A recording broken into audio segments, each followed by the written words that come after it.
আসসালামু আলাইকুম ভিউয়ার্স, আশা করি সবাই খুব ভালো আছেন, সুস্থ আছেন, নিরাপদে আছেন। আলহামদুলিল্লাহ আমিও ভালো আছি। সবাইকে অগ্রিম ঈদ মোবারক। তো আজকে ঈদেরই একটা রেসিপি আপনাদের সাথে শেয়ার করব।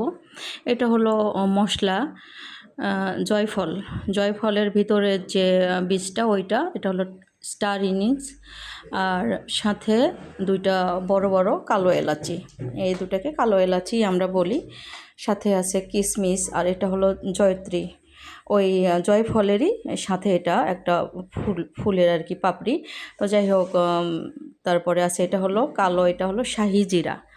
শাহি জিরা, তারপর আছে দারুচিনি, আছে লং, আছে গোলমরিচ, আর বাদাম। এটা হলো এই যে কাঠবাদামটা, এখানে পেস্তা বাদাম, কাজু বাদামও দিলে বেশি ভালো হয়। তো যেহেতু আমার ঘরে ছিল না, আমি দেইনি। দিতেই হবে এমন কোনো কথা নেই, না দিলেও হয়। তো মোট কথা হলো সাদা এলাচি, কালো এলাচি, গোলমরিচ, লং, দারচিনি, যত রকম গরম মশলা আছে ঘরে সবগুলোই ব্যবহার করতে হবে। তো আমি বাদামটা ভিজিয়ে রেখেছিলাম প্রায় 1-1.5 ঘন্টা বা 2 ঘন্টা হবে মেবি। তো যাই হোক, আমি এগুলো সবগুলোই মশলাগুলো পেস্ট করে নিলাম শিলপাটায়। শিলপাটায় করলে বেশি ভালো হয়, তাতে টেস্টটা আমার কাছে মনে হয় যে একটু বেশি আসে। তো ব্লেন্ডারও করা যেতে পারে। তো যাই হোক, এখানে আমার কাছে গরুর মাংস আছে হলো প্রায় 2.5 কেজি। তো এটা সিনার মাংসটা আর কি, হাড়সহ। আর এই মাংসতে আমি পরিমাণ মতো মশলা সবগুলোই দিচ্ছি। আমি এখানে কোনো কাট তেমন একটা করিনি।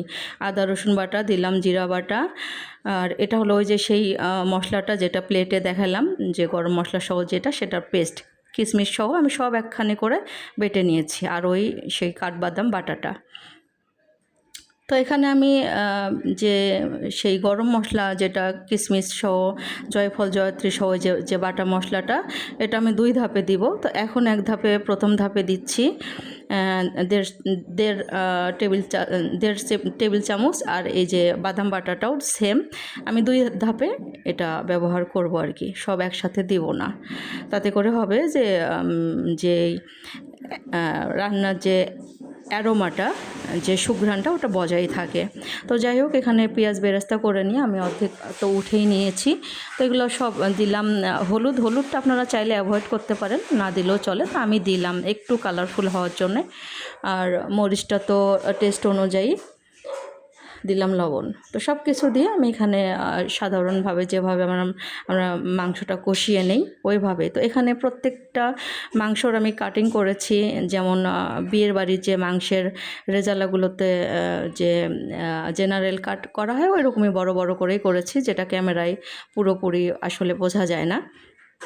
আর আমার মোবাইলটাও খুব বেশি নামি দামি ব্র্যান্ডের না, বা দামি না, এই কারণেও হতে পারে। তো যাই হোক, এই তো কষানো হয়ে গেল। তো কষানো পর্যায়ে তো অনেকটাই পানি বের হয়ে আসে। তো আগেই পানি দেওয়ার প্রয়োজন নেই। কষিয়ে নেওয়ার পরে মাংসটা ধিম আঁচেই করা ভালো। যদি মনে হয় যে আমার আসলে মাংসটা সেদ্ধ হয়নি, সেই ক্ষেত্রে আবার গরম পানি দিয়ে নিতে হবে। আর এটা হলো যে গুঁড়া দুধ। আমি টক দই ব্যবহার করিনি, চাইলে এখানে আপনারা টক দই ব্যবহার করতে পারেন। আর দিলাম ওই যে বাদামের যে বাকিটুকু রেখেছিলাম বাদাম পেস্ট, আর এই যেটা সেই জয়ফল, জয়ত্রী, গরম মশলা বাটার সেই পেস্টটা, এটা আবার দ্বিতীয় ধাপে আমি দিচ্ছি। এটা নামানোর 10 মিনিট বা 15 মিনিট আগে, বা 10 মিনিটের মধ্যে দিলে ভালো হয়।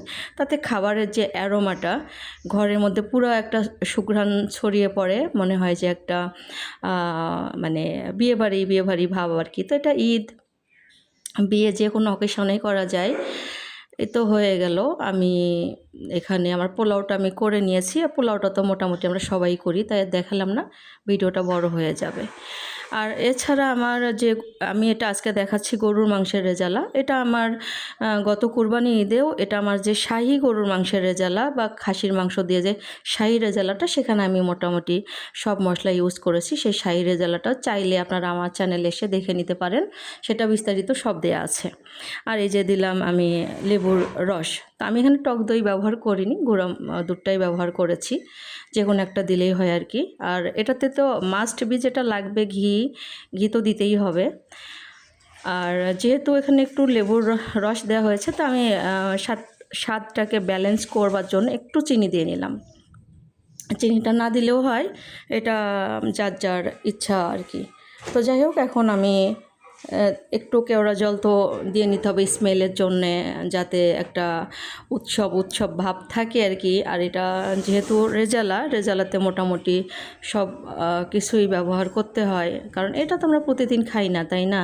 তো যাই হোক, আমি চেষ্টা করেছি খুব হাতের কাছে আমাদের যা থাকে সেটা দিয়েও যে করা যায় এবং টেস্টফুল হয় খাবারটা, সেটাই দেখানোর জন্য। তো আশা করি আপনাদের কাছে ভালো লাগবে আমার এই ভিডিওটা। এই যে ছিল একটু রোস্ট।